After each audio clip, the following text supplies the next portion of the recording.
my name is Noraina Anis binti Muhammad Nur and my metric number is 192479. So today I have someone special that I have brought to explain about my model and about Algae. So first of all, let me introduce her first. So can you please introduce yourself?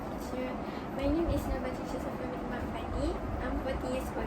Okay, so basically she's my cousin, and today I'm going to explain and interview my cousin, which is a high school student. I'm going to ask her a little bit about Algae. So do you perhaps know or ever heard about Algae? Okay. I don't really know what it's about in details, but I have heard about it. Oh, okay. At least you have heard about it. Okay, so today I'm going to explain about algae and its use in bioremediations or wastewater treatment. First, let's take a look at a poster that I have prepared beforehand in order to make it easier for you to understand. Okay, so basically algae are aquatic photosynthetic organisms, and they are capable of converting light energy and inorganic carbon sources into biomass.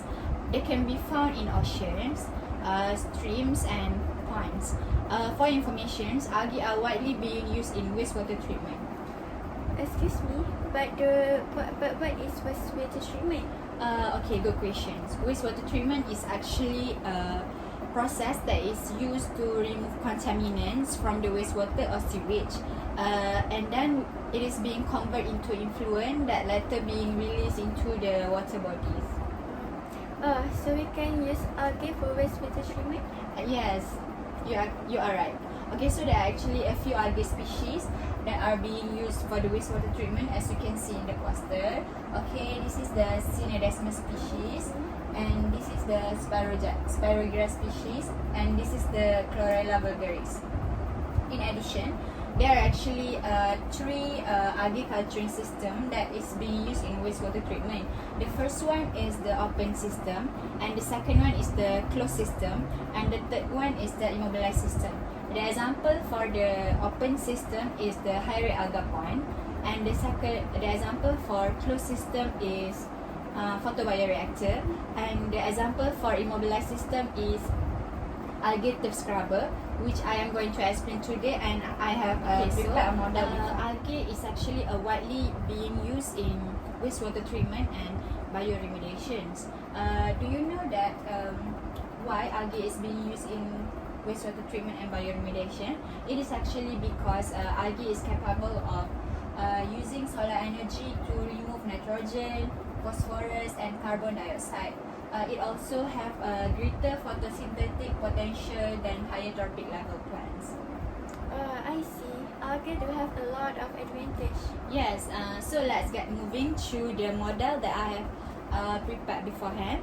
Okay, this model is called mini algae turf scrubber, and algae turf scrubber is actually consists of attached algae community that take form in a turf and that grow on the screen. Wow. So for this model, the wastewater will actually flow through here, and then this green pepper will represent immobilized algae that grow on the turf, and then the wastewater will move up to here, and at here the algae will remove the nutrient through the biological uptake, and it at the same time it will also produce oxygen, and then the water will flow at the bottom, and then the water will also flow through here, and the water that are being released here is the water with the lower nutrient. Wow, that is such a great alternative. Yes. So do you have any questions regarding my model? I think no. Thank you for the explanation. Okay, thank you. Just let me know if you have any further questions later on. So thank you for listening. So this is the brief process of the mini algae turf scrubber. First of all, the water is pumped onto the raceway, and then the algae will remove the nutrients through the biological uptake and produce oxygen as the water flows down the raceway. Then the water is released back into the water body with lower nutrient concentrations and higher dissolved oxygen concentrations. Then, the nutrients that have been removed are stored in the biomass of the algae growing on the screen. Here is the mini algae turf scrubber model that I have prepared. So, the process is like this. First of all, the wastewater will flow through this, which is the PVC tube number 1. And then, the green pepper will act as the filamentous immobilized algae. So, when the water flows through this green pepper, the algae will remove the nutrient through the biological uptake. And then, the water with lower concentration will be released through the PVC tube number 3.